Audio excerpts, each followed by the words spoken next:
First sip of coffee in the morning, so good. Sharon Horne-Ellstrom here. Welcome to day 68 of our Be a Better You annual challenge. Today we are talking about step 3 of our SOAP framework, which is A for action. So we want to analyze the options or alternatives we came up with yesterday, and we want to pick one to take action on today. Why?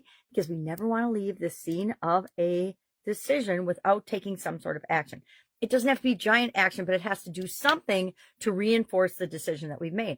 Why? Because that gets us going immediately and helps us to create momentum. And momentum will help us make changes faster than almost anything you can imagine possible. So today, I talked about yesterday the 10-3-1 brainstorming tool. We brainstorm at least 10 possible ways to start filling the gap between where we are and where we want to be. And as we look at those 10 things, we quickly self-analyze and pick the 3 ones that we are most likely to take action on quickly. Now, it doesn't mean we won't go back and revisit the entire list, because we probably will over the course of trying to fill that gap entirely. But for the most part, we want to start with 3, and we're going to analyze those 3. And I was thinking about using the plus or minus tool today, but I think that's just a little bit too simplistic. So we are going to use one of my also favorite tools because I've learned through vast number of decisions, if I don't include all 3 of these elements in my decision-making process, I will make a mistake, or I will not have chosen the best option for me at the time. How do I know this? Because hindsight's 20/20, and I go back and I review and I look at the decisions that I've made where things didn't work out the way I really wanted them to, or I anticipated they would.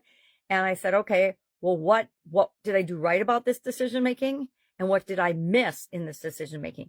And almost every single time, it was because I missed or skipped over or negated one of these 3 elements. And these 3 elements are head, heart, and intuition, blah, blah, whatever that is, and however you define that. But if I don't listen to my gut, my head, and my heart, I know that I am probably not making the best decision for me.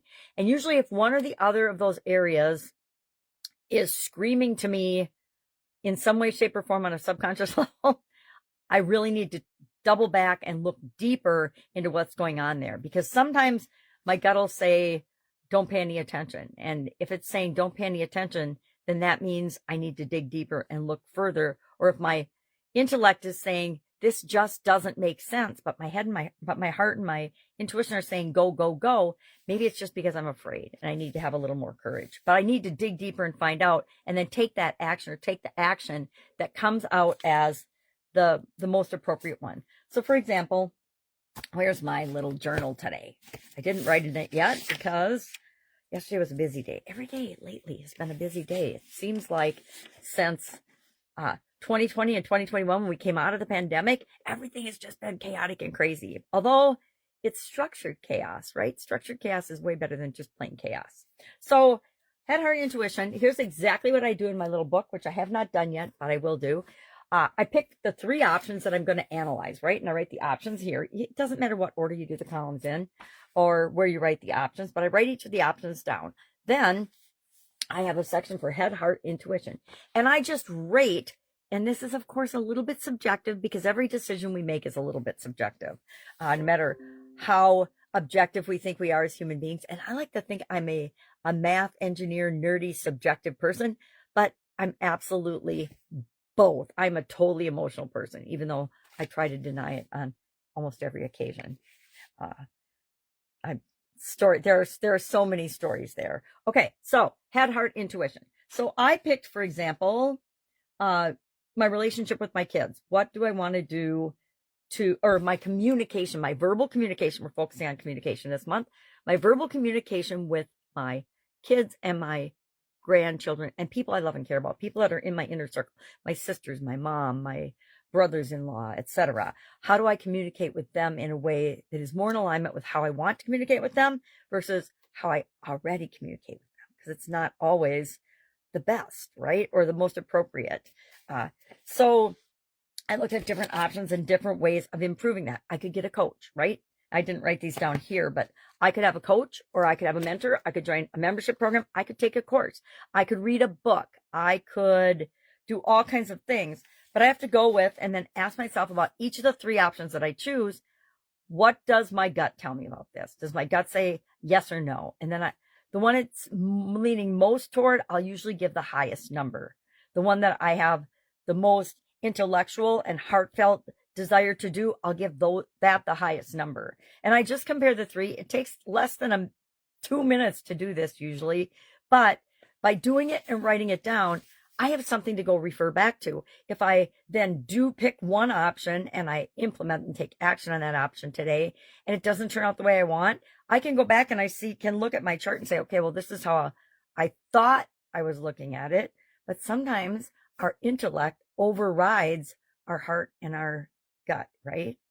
And if we see that that's happening, we know to interact and give our heart and our gut a little more emphasis and a little more power in making the decisions. I hope this makes sense. If it doesn't, please ask. Just hit me up and ask. I've used this tool literally thousands of times. And since I do all three, and when I use this tool, I find out that I get much better results than if I just wing it and make a decision or a choice or take action immediately without considering some type of decision-making tool or an analysis of objectives. Now, sometimes I'll try to do more than one thing at once, and then I don't know what worked and what didn't. So I like to break it down, say, this is a thing I'm going to do first. This is the second action I'm going to take. This is the third action I'm going to take, etc. as I'm starting to fill that gap. I try to not jump the gun and act, and then not know what worked. I used to do that with nutrition and vitamins. I would take a bunch of supplements, and one of them would make me not feel good, but then I wouldn't know which one it was because I would change things up too fast.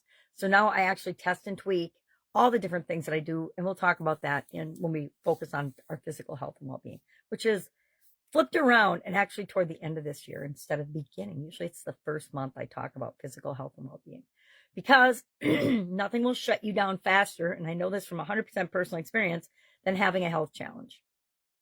All right, any questions, ask. Otherwise, do this today and then take action right now. Do one thing. Once you decide what action and alternative you're going to take action on, do something today. Even if it's just write an email, pick up the phone, think about, look up, order a book on Amazon, do something to solidify your decision.